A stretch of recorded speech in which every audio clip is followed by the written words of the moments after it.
What's up, guys? Farooqi Bros here, back with another podcast. And today, for you guys, we'll be talking about a few different types of scopes of topics from a review roundup of the movies we've seen in April, plus the latest on a Kingdom Hearts live action movie, as well as a retrospective on the Sam Raimi Spider-Man trilogy, which just concluded its theatrical run and made quite a bit of money actually for a re-release on $5 tickets. So let's just get right into it. And I actually want to start with Kingdom Hearts, which is not a topic that we often discuss on this podcast, even though it is something that I've been very much into since I was a kid.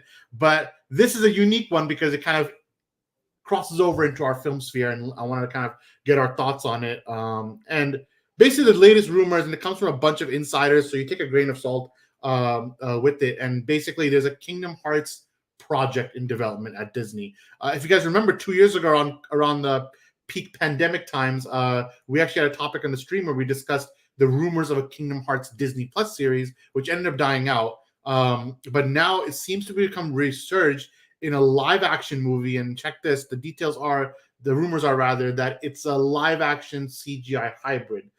So I don't know what your mind goes to when you think of that, but for some reason my mind went to Space Jam 2, which is not a great thing. So I'm thinking about Space Jam 2. I'm thinking about these movies where you combine the cartoon characters with a live action character, and does it, or Sonic the Hedgehog, which it does have some popularity, to be honest. So I want to kind of get our thoughts on that. And Zion, I'm gonna start with you. Number one, can a Kingdom Hearts live action movie even work? I'm going to be honest. When they first said, okay, Kingdom Hearts movie in development, I thought, okay, there is possibility for this to work. But the second the rumors came that, it could be live action or hybrid, where it's like live action mixed with CGI, I thought this is a very dangerous place to take it. Because, like you said, because of the Space Jam 2 allegations in a way, because it's a rare situation when that actually works in a very big commercial success. Obviously, Sonic was like the big breakthrough, where it's like, the mixed system worked for them, where it was hybrid of live action versus CGI Sonic. But I think for Kingdom Hearts, I don't know. I feel less confident that it can work in that capacity. I feel like if it was animated or even anime or something like that, I think it would serve it much, much better. I think they would be able to show more emotion, in the sense that sometimes if they don't have the budget for CGI, if they don't have the budget for certain key scenes, it might not look as well as it did, or as it was portrayed in the video games, or it might be portrayed wrong. I feel like you can get accuracy better with animation than you can with live action. We obviously saw with Sonic that first run, they didn't know what they were doing. They completely messed up Sonic, and obviously a lot of online backlash. They ended up fixing it a little bit, and now they got the right design for him. But I feel like for Kingdom Hearts, because they have very specific designs, like their clothing, everything, I don't know how that will translate in live action. It might look weird or kind of like wonky in a way. So I'm less confident, because especially his Kingdom Hearts 1 outfit, where it is very colorful. If you take off his jacket, he's wearing like a one-piece shirt and shorts and giant yellow shoes. I feel like I don't know how this can translate into live action, and his crazy hair and everything. So I wonder how they're going to do it. I'd prefer if it was animation. Even if it was a series on Disney Plus as animation, doesn't have to be a movie. I wouldn't mind that either. But I don't know. I'm a little in the middle of how confident I am for them to be able to pull this off, if it's true. You're muted. Yeah, giving some historical context. There was a Kingdom Hearts series in development in the 2000s, like when Kingdom Hearts 1 came out. It was a companion animated series that's supposed to air on like the Disney Channel or something. And I ended up not going past the pilot, even though the guy who made the pilot did leak it online, and actually it's very available to see, where it's been much more kid friendly. But when I think about a Kingdom Hearts series now on Disney Plus with a bit of a bigger budget, I feel like I agree with, I don't know if Johnny made that point, but I think you said that a series might be better, because I'm on that note, because Kingdom Hearts, what we haven't discussed yet, is such dense material. Like, it's complicated. Even if you want to adopt Kingdom Hearts 1 directly into a movie, how do you put that into a 2-hour movie unless you really tighten up how many Disney worlds you visit? Maybe he visits 2 or 3 maximum. You start at Twilight Town, do 10 minutes in Traverse Town, 2 Disney worlds, Hollow Bastion, Endgame, that's it. And that's how you do it. But stuffing in 2 hours is very truncated, and I don't know how that would work. Whereas if a series, you can do, we saw with X-Men 97, they're doing a great job at bringing kind of a 10-episode series 10 episodes, each episode's one Disney World, bring back the original voice actors from the Disney movies. That can actually work. And I almost prefer a series. Then, okay, a movie. I would take a movie if it's like a Spider-Verse level quality, not Spider-Verse animation, even Spider-Verse level in terms of what they're trying to do, and bring out the Disney animation people, bring out a strong CGI group and put it together. I can see it working.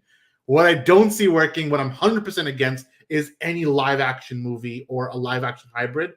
If it's live action full, I get it. They have the live action characters already casted, kind of. You have an Aladdin, you have the Beauty and the Beast characters. You have some people, they did a bunch of live action movies. Except the two most important, which are Donald and Goofy.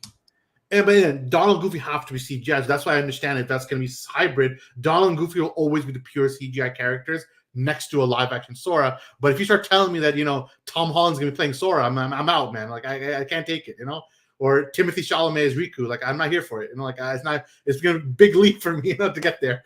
So I don't know who you cast, as these characters, and that's because of that it becomes more complicated. Now, what I want, which will never happen, is if you're going to make a Kingdom Hearts movie and it's going to be 2 hours, and Tetsuya Nomura, who's the creator of Kingdom Hearts, has full jurisdiction, I wouldn't even adopt Kingdom Hearts 1. I would take Union Cross or one of these side mobile games and make that into a 2-hour movie, but it'll have no commercial appeal. So I know it's never gonna happen, but that's what I want. Give that a movie treatment, but it'll never ever happen. So to answer the question myself, can a Kingdom Hearts live action movie work?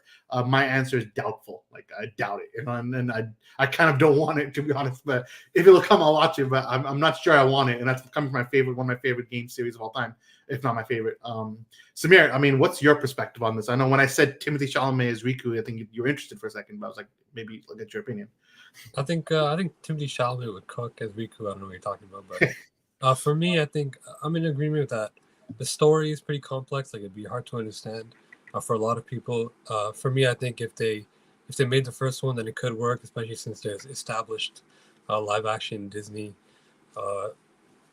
stuff. But I think my opinion is the opposite for the live action hybrid CGI. I think it could work pretty well. I think it's the only way they could do it in a way that has appealed to a broad audience. I think it's been done a lot before. I don't know, Detective Pikachu did it really well, Sonic, and I guess really well in the stretch. But yeah, they did it. It looked good. That's what the story was bad, but it looked pretty good.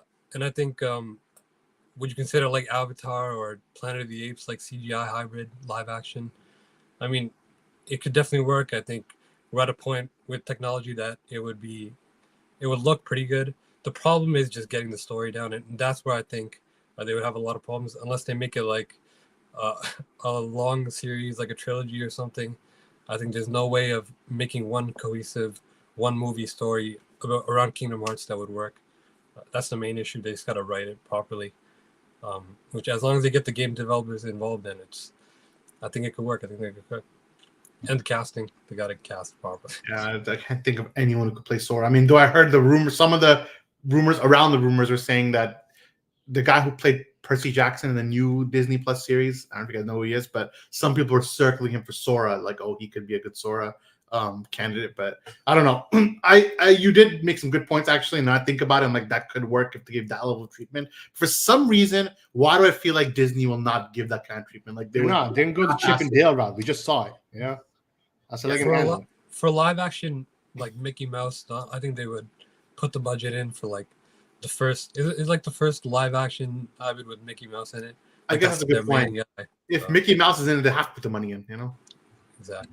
It's true, but let's not forget, if they actually fall in Kingdom Hearts 1, you don't even see Mickey till the last second. No, but here's the thing. So are they going to change the story? They're going to switch it up, If you're actually trying to put all the budget to get Angelina Jolie back as Maleficent, all these different things they want to do, then the budget's going to be huge, and it's going to be like an Avengers Endgame level film where they're putting $300 million to create something that has to make $2 billion or it cracks.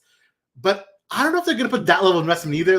Are they going to really bring every single live action cast member? We just had Little Mermaid, all these different things, bring everyone back, plus have a really good CGI model for Riku and for Donald and Goofy, always with Sora, always looking pristine, and then it all works somehow. That seems really ambitious, and I kind of don't see it, but maybe they will do it. If they tell me, hey, we're putting all the money in, then I'm with it. But Umar, as someone who's not as much invested into Kingdom Hearts but knows the basic of like the Disney crossover and all that, do you think a live action Kingdom Hearts movie will work? I think there's good arguments on both sides, but I think a lot of things have to go right for it to work. So I don't think that, and I don't think they're gonna do that. Like I don't think they're gonna put Avengers Endgame type of money into something that is a bit of a, especially if it's live action, it's a bit of a risk because you don't, because of all the things that you guys are saying, right? So I think that um in a way I think that the animated route is better, but I also agree with Samir that like I think it's possible. Like there's a way to make it work, but I think there's too many things that have to go right. You got to put a lot of money into it. You got to get the right teams involved. You got to get the casting has to be perfect for Sora. You got to, how you gonna do the story? Like how's it gonna run in a 2 hour setting if you're making a live action? Or how many movies are you gonna make? Like there's so many different questions around the whole project. I feel like it's a risk, and I feel like it's something that could potentially fail. I also don't think that gaming movies, like movies that are based off games, um I don't think they're surefire $1 billion. Like I don't think it's like, for example, like an Avengers Endgame type of thing, because that you worked up to that. Like they didn't just, day one wasn't Avengers Endgame. Day one was Iron Man. Day one was Captain America. So I don't think that you're gonna be able to do that in a 2 hour setting. So it depends on it really depends on what they're doing, right? Like if they choose to do something that's more of a series or a trilogy or something in a longer format, even if they're gonna do it 2 hours at a time, then I think and I don't think that's a bad idea. I think that if let's say you make the first movie and you put all the money into it and you get all the right people for it and it does really, really well, for example, right? Then that's something that Disney can capitalize on for a while, and they will, because that's what they always do. So I think that there's a way to do it, but I feel like there's a lot of things that have to go right. Yeah, but then when I think about that Mufasa trailer, I'm like, maybe it won't work. Yeah, I'm not sure that trailer, but if they bring I'm sorry, Donald before Glover we, back, he's back. Donald Yeah, Glover back, then it'll be peak. everyone is back. Everyone The is back. king is back. The CGI doesn't look that good. I don't know. It looked a little weak to me when I was looking at the trailer. I want to just show the Sora cast one time that people have been mentioning on social before we head out to the movie. This is a guy named Walker Scobell from the Percy Jackson series. What do you think about this guy, Sora, young Sora from first movie? I think maybe work. I guess it could work. We I can think pull it it could off. work. I think. I don't know. Yeah, like Kingdom Hearts 1 Sora, he's supposed to be like 12 or something or 11, but that works. And you can put a CGI doll and Goofy next to him, and there you go. Maybe. All right, so from one old series to another, I want to kind of shift over to Sam Raimi's Spider-Man trilogy, because over the last 3 weeks, Sony, alongside Columbia Pictures, they basically have been doing, for their 100-year anniversary, showing off the best Spider-Man movies that kind of made them the billions of dollars, which happened to coincide with the 20th anniversary of Spider-Man 2. So over the course of the last 3 weeks, Spider-Man 1, Spider-Man 2, Spider-Man 3 all aired in theaters. And Zion and I definitely got a chance to check it out. But I mean, for those who didn't, we all know the Spider-Man trilogy. We all know kind of what it meant. So I want to kind of get into, 20 years later, how have these movies held up? Do they still stand the test of time? Are they still among the top echelon of comic book movies of all time? I want to kind of get our opinions on that, and let's stick to it for a second. So, Zion, I'm going to start with you. The Raimi trilogy, I mean, has it stood the test of time? It is definitely stood the test of time, even more so when you think about all of the series, all of the assembly line, all of the overload of content we have today regarding superheroes or any type of pop culture, Star Wars, whatever. It's like the quality is at the bottom. It's never been lower than it has been, than it is now. And I feel like going back to theaters, being able to see that again, it holds up so well. And I'm surprised it does, because you think that, okay, you sometimes, nostalgia is one thing. And when you watch it at home, it's a different feeling. But seeing it again in theaters, it's like you haven't seen it since we were kids. So it was just really special. And I feel like it held up extremely well. I think especially Spider-Man 2, that was, in my opinion, is the best Spider-Man film. It's just a very pure, grounded story about Peter. And you can really see his struggle right from the beginning of the film all the way to the end. And like the dichotomy between Peter is like on the bottom like of society basically, and everything's going wrong for him with his friendship with Harry and his love with MJ. Everything's going wrong, but him as Spider-Man is like this invincible guy, and like how he goes through that journey in the film of losing his powers and everything. I think it is such a perfect superhero film, and we rarely get anything like that now. I think Spider-Man wise, especially, I think some of the last films when you look at Homecoming even or Far From Home, I think those are just absolutely, especially Far From Home, absolutely abysmal films. And then countless other MCU Marvel products. So I think as far as Marvel, even superhero as a whole goes, there's something just special about the Raimi trilogy. There's like a certain charm and a certain heart to it that you rarely see today. And I think that's what helps it stand on its own so well and kind of stand above the rest and just last the test of time. Because even today is just amazing trilogy, and it's very, it's a lot of fun to watch. Yeah, I mean, Umar, I want to jump to you next because you're a big proponent of the Raimi trilogy, specifically Spider-Man 3, which is a hot take because when we were kids, Spider-Man 3 was the maligned movie. Everyone made fun of it. I remember being in the time 07, 08, and we were watching it. It wasn't like it was universally praised. It wasn't. It was hated. Spider-Man 2 was universally praised, but I think almost like when Amazing Spider-Man was announced, none of us were that upset that the Raimi trilogy was over. We were like, okay, new story, time to go because Spider-Man 3 was so bad. But now looking back, it was like, man, we didn't know how good we had it because the current movies are really bad. But so Umar, I mean, the Spider-Man trilogy, I mean, do you think it stood the test of time? Do you think it's just as good back then as it is now versus the current superhero movie crop? I think it stood the test of time. I think it's more in the realm of classic, which makes it puts it in a different realm of movies where it's like we don't kind of look at it with the same stringent type of like I don't know what the right words are, but like we don't look at it as stringent as the other movies that are coming out now. And I think that plays a part in terms of our childhoods and just watching it at the ages that we watched it in. And I think reviewing stuff wasn't the same back then as it is now. I think it was more just like generally what you're hearing, while now it's more about like, oh, is it a good movie compared to like, other movies or whatever.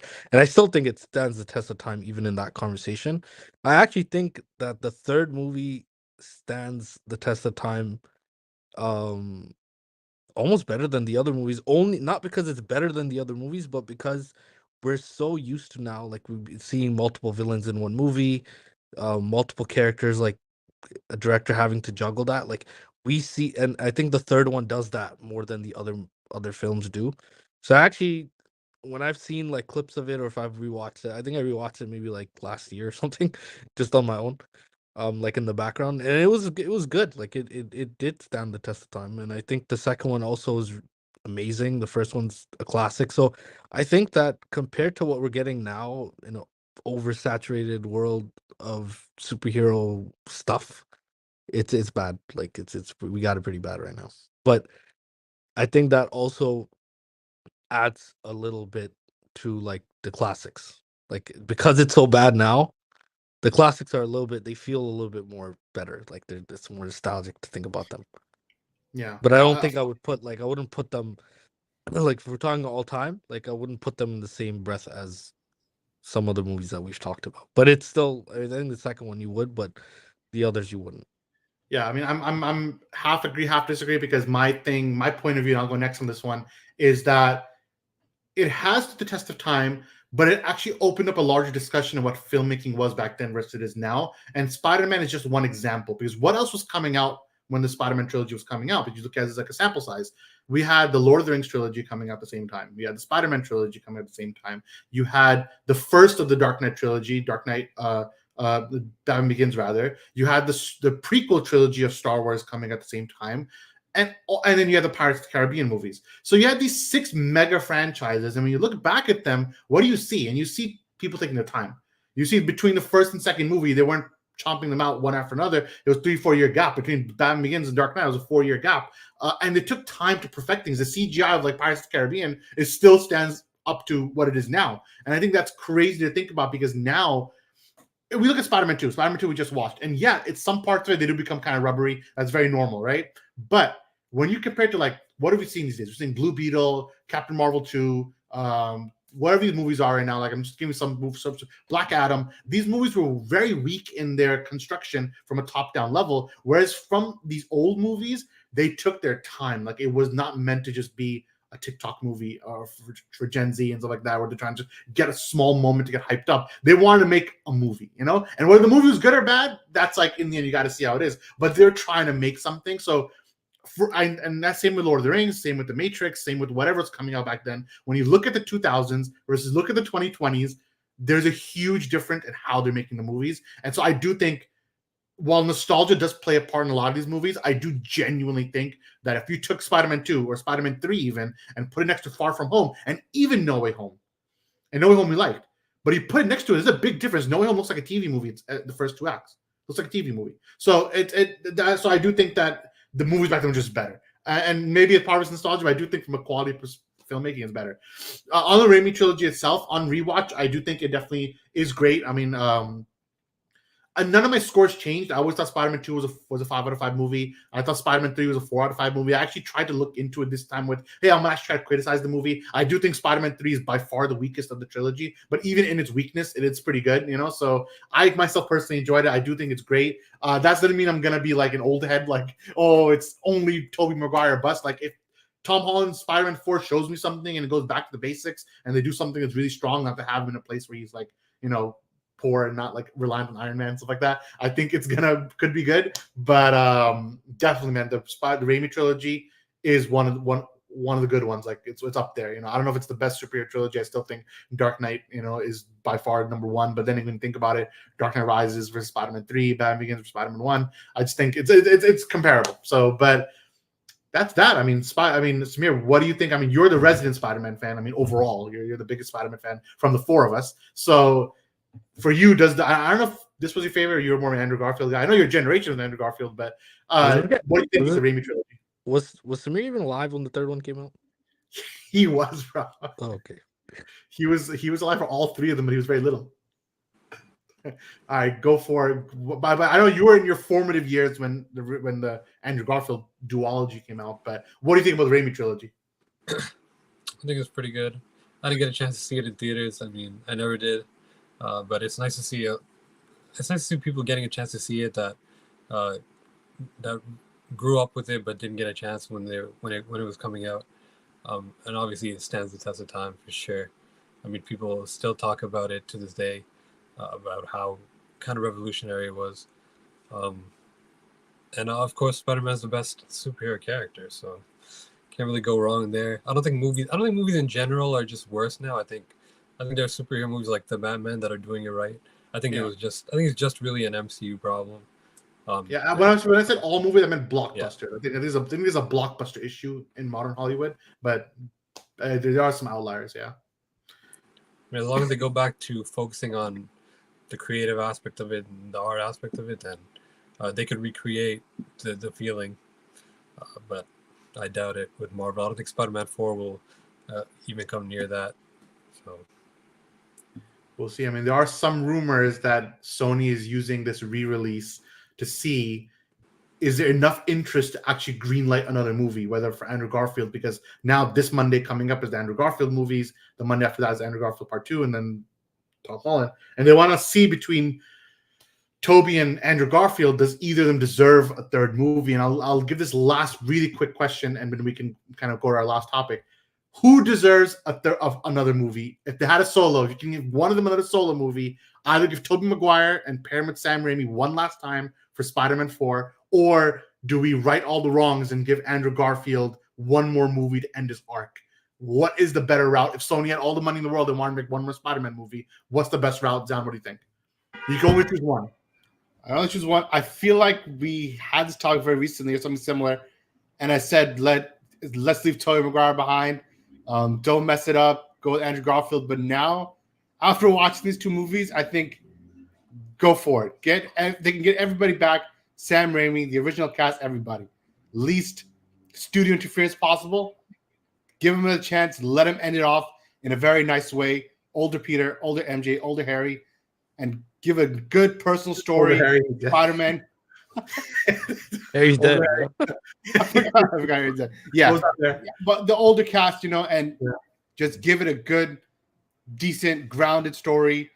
I don't want to say like Logan, because obviously it can't be like that, but just like a more personal story, and just end it off well. And I think maybe give them another chance. I now am on the fence that I want Tobey Maguire to cap his thing off correctly, because with the end of Spider-Man 3, it was a very somber ending. So is Amazing Spider-Man 2, but there was the hope where he came and saved the kid at the end. Like, Spider-Man's back. But in Spider-Man 3, it was much more of like they're in a very rocky place, both MJ and Peter. So, but there was the line of it in No Way Home. Yeah. That, you're working at it, I kind of either after that or somewhere in between, I want to see them maybe cap it off and like give them a good send-off rather than Andrew Garfield. The Andrew Garfield, you're done. You're finished. Yeah, he is an actor. He has bad things to do.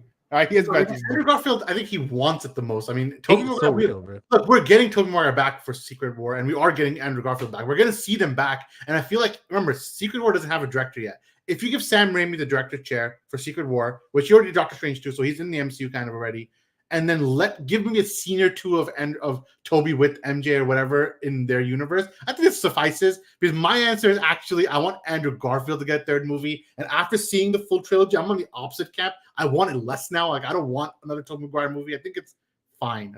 I think Secret War will do a good job with it, but I'm not sure if you want a whole nother movie with old man Toby doing his thing. I think the people have the most to spare is Andrew Garfield. Like, this guy needs to do something with more thing, like one more big adventure. I think a nice put Miles in that universe. I don't care.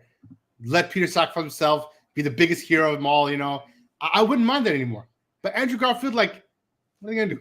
This is gonna be another generic Spider-Man. So much to do. Where can they take it? The most untapped potentials with Andrew Garfield Spider-Man. Yeah, but what can you do with him that you honestly can't do with Tom Holland's Spider-Man now? You can do a correct. Oh, yeah, you're right. But that's still there's nothing. But you have an opportunity to do an older Spider-Man at like the end of his career, even.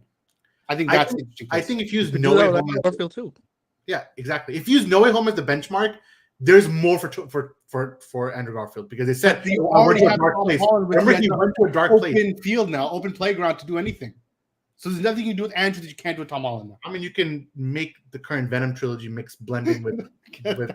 All right, Umar, you go next. Like, what do you think between me and I have different opinions, but where do you stand on like who deserves another movie? I think that Tobey Maguire deserves the Secret Wars treatment, where he's gonna get give him like a super important role, and like just make the movie in a way where he he wins it for the Avengers at the end. Yeah, give him that level of respect. But I do want Andrew Garfield Spider-Man to have that last kind of movie, and I feel like a lot of Spider-Man fans want that. Like, I feel like that is, I feel like the studios are kind of stupid with this whole they're gonna release the anniversary movies and then see how they do. They will never. That's never a good metric. Like, that's the worst metric possible to use. I feel like you should look at what the fans generally want, and I feel like, generally speaking, they're gonna want. That isn't what the fans want. What they're gonna show up for. They're gonna pay the tickets to see. Not really. I think that is a good benchmark. Not really. I feel like a lot of people won't even know it's happening, to be honest. Like, I feel like some diehard fans might know, like, oh, theaters are doing this again. But I feel like a lot of general fans won't actually even know about this, honestly. So I don't think that's a good argument. But I feel like what should happen is you give Andrew Garfield his third movie, and don't bring in Venom. Don't do any of that stupid stuff. Give him his own movie, okay? Make it super heartfelt, but let it be about that few sentences he said in No Way Home, where he's like, oh, I went to a dark place, whatever. Do that. Do that part of it. Show that part of it, and just make the movie about that, because they haven't done a movie like that. And the third one was it's not that Peter Parker went to a dark place. It's that literally freaking the Venom thing took care of him. So not that. Just do one where it's Spider-Man and he's going through it, and just let him have his last little thing. Yeah, you kill him at the end even.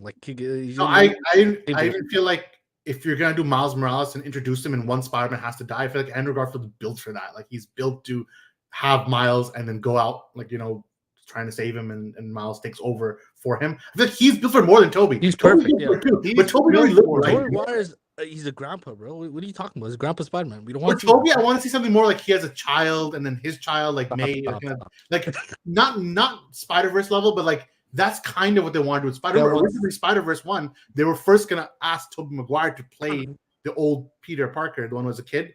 That's what they originally wanted to do, but in the end, it didn't work out. But I feel like you can take a strand of that and still go for it, like Peter as a father, and try that route. I think that would work better. But you want to see the Zack Snyder arc play out. No, I want to see. That's what you want to see, man. He's like 50 now, right? Tobey Maguire. It wouldn't make sense if right now, at 50 years old, he's still trying to make amends for Spider-Man 3, which happened when he was like 17 years old in college. That doesn't make sense. You have to show that things have changed, life has changed. That's how you do it. Now he's gone because he got pissed. I think it'd be a better story for Old Man Peter, like Old Man Logan, to one sacrificing place, save the city, save the world. You know, that's secret. That is the best place to him because he is by far the most heroic of all the Spider-Men.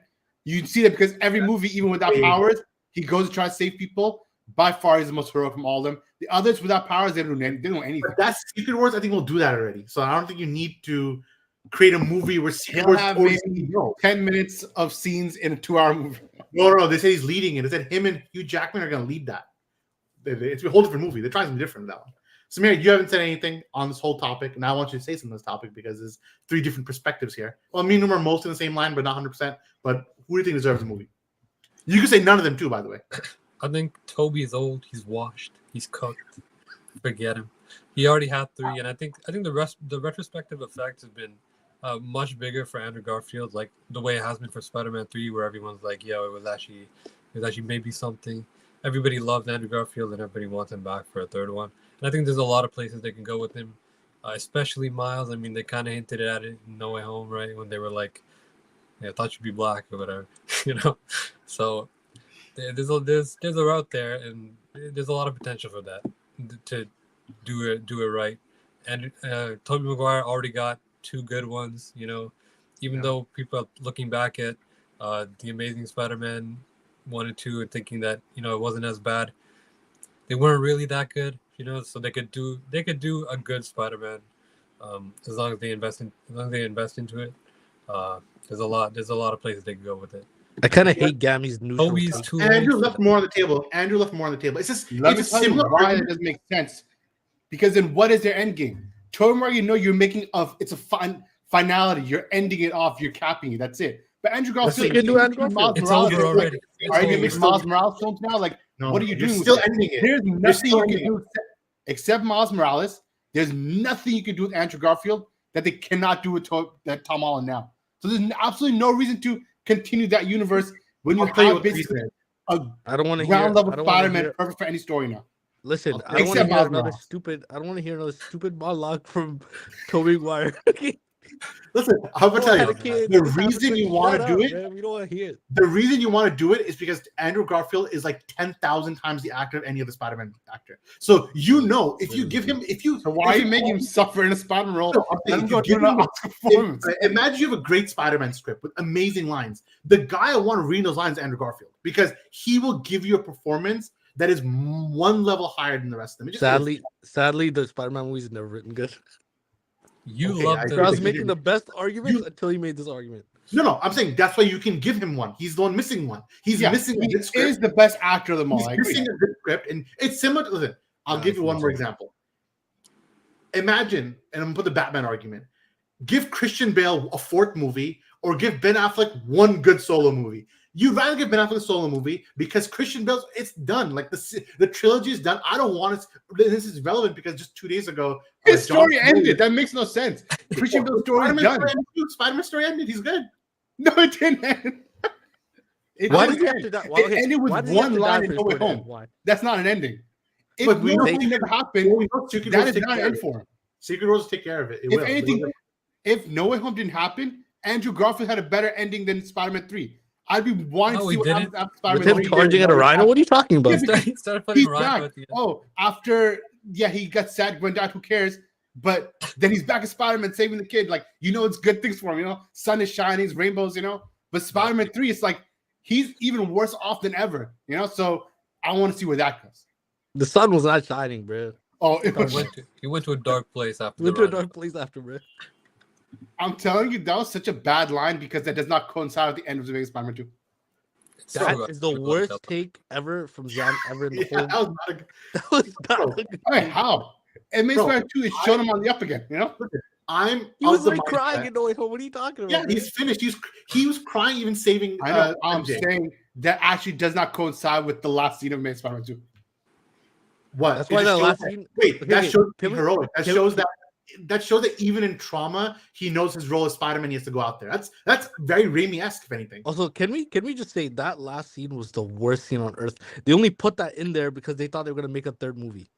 That's true. That scene should have not been part of the movie. They were setting up way too much. Such a good scene. We're talking about. No, it was a good scene, as in like the that was such a good ending scene. No, it wasn't. Yeah, that was good. No, I like him standing with the kid, but whole hitting the rhino and the cut the that was whatever. Yeah, but him like coming standing as a kid, you see Spider-Man, there you see his boots. Yeah, I like the kid like scene. to me, he loved the flash post with just the boots. You know, same thing. Of course, that's a good.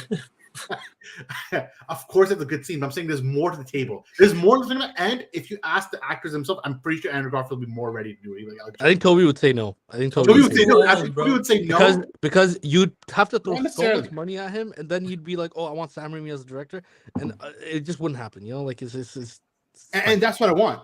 If all the pieces aren't there, then I don't want them to do it. I don't want them even to try it. They've asked Sam Raimi multiple times. He said, I would do it if there was a right script, but they never asked Toby. We know Toby's coming back for Secret War, but we don't know what like the story's going to be. I agree with Umar. Umar, the one with the good point is that in the end, all the finality moments of sacrificing yourself or going out and doing this big heroic thing and kind of setting it all in, Secret Wars will do that for Tobey Maguire. Like, it'll do it. It'll give him the big moment. I know it will. It's going to give him some big moment because he's going to be the one who closes the multiverse saga. That, it all ends with him, you know, because he started it alongside Hugh Jackman. They started it, and they're going to end it together. And Andrew will be there, but he's going to be more a side character. If I was Sony and I was saying that, I got to make a franchise now because MCU got there, Tom Holland. I need to make something go on here. I have Spider-Man rights. I would go with Andrew Garfield, but first of all, they already failed. The fact that it's been 5 years since No Way Home and they didn't do anything is already a big mistake. I would have greenlit it right away. The second they made $2 billion, I would have greenlit an Andrew Garfield movie. But the fact that it didn't happen is what it is. First of all, we interviewed Andrew Garfield. We know he's down to be play Spider-Man. He is so I have nothing against him. I feel like Tobey Maguire, he's okay being retired. I don't think he really cares. If they give Tobey Maguire Spider-Man as good of a send-off as you claim they will, then yeah, sure, I don't have a problem. But I don't see any reason for them to continue Andrew Garfield when you have Tom Holland now at the perfect place to do anything. So all the mistakes of Tom Holland have been erased. Tom Holland's now with Spider-Man 4, they can do anything. Realistically, there's no point doing any of them. Just keep it Tom Holland and see what happens, you know? Like, leave it as is. I don't think so. Don't do it. The problem is Andrew Garfield's also at the start of the career, you know? He has a beard. He's like old now. No, he's old too. Now, but when are they going to do the story? Like, if they do the story, you'll be right for Spider-Man 2. He can't be young. It has to be 10 years later. It has to be 10 years after Gwen died. Where is he at? And let's see where he's at. You know. Let's see. Can we just admit also that Tom Holland Spider-Man literally like it was never he like all his movies are garbage. Like most of them are garbage. The ones that are good are not carried by him. There's only one that's good, which is No Way Home. So like he's not like we're tired of Tom Holland. You know what I'm saying? Like it's time to see. It's time to bring back the Andrew Garfield. Bro, like they brought his Spider-Man. You gotta make 500 million, but that's fine. This is worth it. Bro, sound like a Keaton fan right now. Like in the Flash, like bring him back, you know. And what I don't want is Don't ever say like Mal Keaton. Where he's like, very old, he's back. Oh yeah, that's true. You don't want Mal Keaton. Yeah. You don't want if they do something like that, then that'll be the worst. Yeah, that's the one fear. Mal Keaton to bring him in as Kane to play Batman, and just for people who were born in the 80s to be like, oh my god, it's my Batman. We don't want us to be that. Like, oh, very old Tobey Maguire showing up like older than ever, and we're like, yo, he's here. Well, that's the equivalent. That was a mistake for a billion reasons. So Toby's still young enough where he can. You can't have a Batman older than Alfred. He's like 50. Theoretically, Toby can still pull it off based on how he looked like No Way Home. It's just I prefer. You just do it in Secret War and just end it there. Whether he dies in Secret War or you give him a very good ending, you have MJ come back for a second. I think you could do that. You know, like no one wants to see MJ, bro. Stop. No, you have an end scene of him, MJ, and his child. No, we don't want to see that. That I wouldn't mind either. Like if Secret War to do that, you know, Spider-Man like the last always ends in tragedy, bro.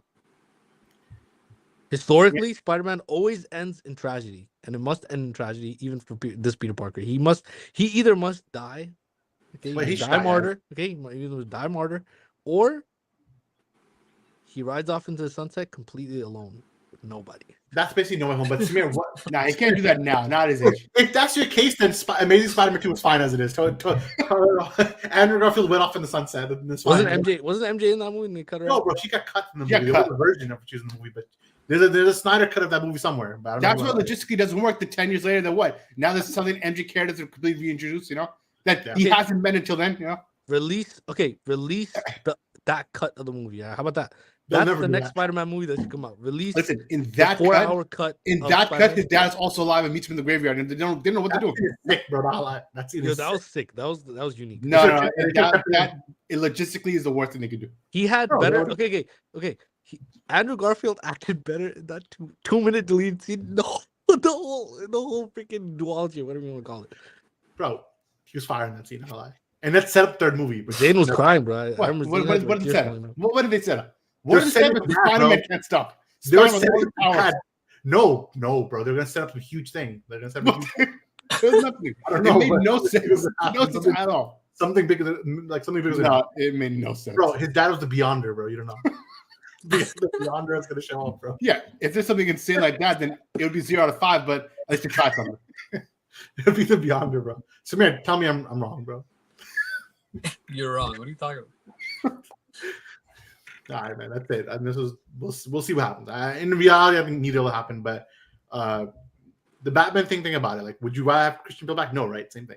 So, but His story ended. There's literally, nothing- Jonathan Nolan. It He makes literally died. He got away. He's Nothing- living happily ever after with Catwoman. They you know? interviewed Christopher Nolan's brother, and he was like, "Oh, Jonathan Nolan, who writes all his films with Chris," and he was like, "Oh, I would love to come back to Batman one more time." I'm like, "For what?" He doesn't know what he's doing. So what if they have a Batman movie in the head? Then what? You know. There's nothing they can't And do. if with they the did, new all DCU four would be Batman. their day one. The DCU Batman, bro? I don't know. I'm not ready to see Alan Richardson Batman. Oh my god. What the hell are you talking about, bro? Whoever they're gonna cast. Alan Rickman or whatever. Yeah, the guy who's in Not Alan Rickman. Put a picture of him up right now. The guy who's like in those cop shows or whatever, you know. the cop. The Yeah, guy the who's Reacher, you talking about the Reacher guy? yeah, that Yeah, guy. yeah. Yo, He wants that's to be- the he wants to be worst. I Batman. hate that He guy. wants to be Batman, bro. He can't be Batman. That's it. What are you talking about? You're not gonna follow up Robert Pattinson with some random. He's too Yo, big. He's Robert, huge. yo, don't me start on that one, man. We never seen another Batman movie from Matt Reeves, bro. The second James Gunn took over, it's been radio silent. They delayed the movie 3 years. Don't know what's gonna happen. I've been seeing the Penguin, like the Penguin call it commercial or whatever. Trailers. The commercial. The trailer's so it's I- alright. Like it looks alright. Quick 5 minutes roundup. We're going really quick around the board for those who've seen it. A couple moves from April because April been very busy with a few interviews you saw with me and the Fraggles. I don't know if you saw the interview, you should see it. And then, of course, my Rebel Moon set visit. But so we missed a couple of reviews in there. So let's just quickly go around, not more than 60 seconds per review. Let's go quick. Civil War. Let's say good, bad. Good bad. But I got to get some things down for the Rotten Tomatoes. You know what I mean? So, so Civil War. This is the latest film from Alex Garland. I don't know how big of a Garland fan you guys are, but this movie, in my opinion, it's it's pretty good. Nothing too crazy. I mean, I think had an interesting commentary on desensitization of violence. I found some of the most interesting moments of the movie are when characters the main character is a war journalist, played by Kristen Dunst, who we just talked about for MJ from the movie. In the movie, it shows that she has seen so much violence in like the Middle East or in Africa, and she's seen a lot of violence, a lot of death, but she's always been very stoic and desensitized. The second the violence happens in America, she's like going through some kind of mental withdrawal, like from it, and she's like spiraling. And it's interesting the characters who were stoic amongst violence in the global South have full breakdowns when the war happens here. And it kind of talks about how Western lives just matter more to human beings and kind of the folly of that, and how people are predestined to die, but not Americans. So when Americans do it, it's very bad. And it's like, it is something there. And I feel like it's not perfectly executed, but it's enough where I was like interested. I was like, okay, I think something is happening here. So for that reason, I think it was pretty good. I gave it, I don't know what I gave it. I gave it 3.5. Yeah. So I give it 3.5. I think, not bad, but nothing most crazy movie in the world. I think it has ups and downs. Zion, what do you think? I kind of agree. I think I was a little more lukewarm on it than you when I came out. I originally gave it a 3. I think it bumped up 2.5 after sleeping on it. But I kind of agree that, yeah, the whole point that, when you see it happening everywhere else, you're kind of blank face and like stone face rather, and you're just moving through it, that, this is just what happens there. But, when it happens in America, I'm shell shocked, big deal. And I felt like that was a little on the nose, and it was a little kind of transparent, and it was just okay. I feel like a lot of what hurt it is kind of the reality of what's happening now in the world, and just kind of seeing on a film that, it's important to me because it's happening here. I thought that was a bit shallow, and I did not really vibe with it in that sense. And it was a very, very, very predictable movie. Once a couple characters said certain lines that, would you take a picture of me if I got shot? They'd be like, yeah, I knew that character's marked for death. So it's like, and that's what happened. And it was like, I'm just waiting for that moment to happen now. So for all those reasons, I thought it was just an okay movie. Some people came out thinking it was something amazing. I thought it was just the older white people in the audience, they were like gasping at the movie. I'm like, yo, this is scary to you? Like, yo, this is nothing, but whatever, man. It's just very interesting to happen. So next movie is Rebel Moon Part 2. Samir, you didn't see this movie, right? You missed Civil War, right? Good. So Rebel Moon Part 2. This movie, I mean, I keep wondering, and I don't know how the release strategy has happened, but this idea that Zack Snyder has to make director cuts and regular cuts before there's a need to doesn't make a lot of sense to me. And I get the Netflix strategy of you make 4 movies with the budget of 2. But personally speaking, as someone who's been on set and seen both of it, I just prefer they just went with the R-rated full cut right away. Because what was cool about Zack Snyder and director's cut, I don't even know synonymous with director cuts. What's cool about director cuts with Zack is that it was always this idea of cause and effect. There's always the studio it cannot understand his vision, and then he gets to then come out and make a new release for DVD or whatever, and you do that 4 or 5 times, right? 3 or 4 times rather. For this one, to pre-engineer it and to be like, yeah, we're already going to make 2 cuts and already tell you about it, it just feels weak. Then I'm like, just give us that cut. Why are you even doing this 4 times for us and making us go through the exercise? So for me, I came out and we were giving 3.5. I kind of bumped it down to 3 after some thinking about it, because I just feel like a lot was left on the table, And what was on the table is fine. You get all of Zack Snyder's visuals. You get and you get a lot of interesting big moments. You get the slow-mo. It's a good time in the theaters. I think it's better than your average MCU movie. I think it's just a good movie, good time. But there's so much stuff on the table. And if you're looking for a Zack Snyder movie, quote unquote Zack Snyder movie, we have all these different like themes and stuff, then you gotta wait for the summer for the director's cut. So for that reason, I had to keep my review kind of more stagnated in the 3 range. So that's kind of where I'm standing on Rebel Moon Part 2. Zion, what did you think about Rebel Moon? Yeah, quick thoughts. Basically the same thing. I think, this is much more focused, and though the writing was very kind of shallow and kind of thin, at the core it was just, the oppressed fighting against the oppressors, and I think that was just fun to watch on screen with all his, signature action sequences, the slow-mo, stuff like that. And obviously it was taking place on one big set of the farm rather than the world building of the first film. I think overall the series would have served way, way, way, way better as a series to really let the writing have more breathing room, because I think that is the weakest point of these movies, where some of the lines are just very cliche, and it's unfortunate because he's trying to do something good here, something unique here, but it just comes off as very familiar in a bad sense. So, but I think the things he does have unique, like his character design, things like that, I think those are his strong suits. And I think maybe if he delegates the writing or shares responsibility and then focuses on the visuals, focuses on the action, he could take this world of Rebel Moon and go very good places with it story-wise. But I think as far as this movie, it was a little thin. Yeah, before I go to Samir, I think that's a good point, because these 2 movies were written by Zack and one of his partners, but I feel like Zack is at his best when, and it was my Rebel Moon 1 review, that when Zack is with high-level co-workers like a Larry Fong or Fabian Wagner or Chris Terrio, when he's with really good co-workers, he's at his absolute best, right? When Zack is doing everything, like I am the cinematographer, I'm the director, I'm the writer, I'm the story maker, then everything's quality is not as high as it could have been, because your strongest suit, you're sharing that with multiple different hats on. So I'm someone who would rather wear one hat perfectly than we're trying to wear 10 hats at the same time. So for me, I feel that Zach could just be working with a stronger writer. And I hope for Rebel Moon 3 or 4, he does have a stronger writer with them. But I do agree the worst part of the movie is the script, which could have been elevated, script and dialogue rather, and it just could have been better if they just give it a little more of that, a seasoned writer to come in, like even Chris Terrio, like I said, longtime partner. Samir, Rebel Moon Part 2, I mean, don't be shy. Give us your most honest thoughts. I mean, I definitely agree. Knowing that they're basically working against themselves and that it's not really the refined final version of the movie, like that's, I mean, there isn't a lot of positive that I got out of it. I think just as a story in itself, it wasn't as compelling as I was expecting it to be, and I'm not sure that even the director's cut at this point can right that wrong, just because of how many holes there were, like how much was wrong with it. I don't think it could be right to that degree.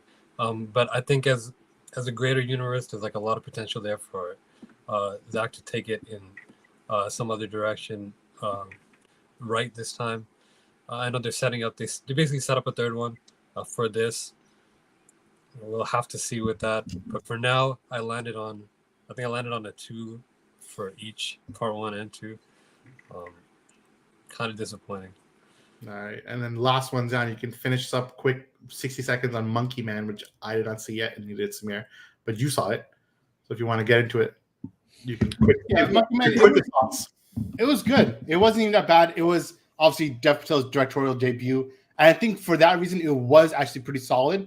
The writing was kind of thin, and it was kind of cliche in a sense, but again, it was his first time out, and I think the visual was nice, and the action was actually pretty good. Like it was fast paced. It was very John Wick-esque, where it didn't feel like there was a million cuts happening. It felt very streamlined. Like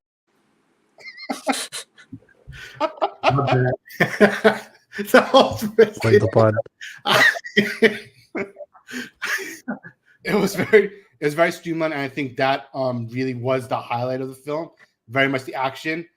There were some good character moments, but really it was just the action carrying the story along. It was a very basic story of revenge, and there's some good moments where it's like, yeah, he got his he got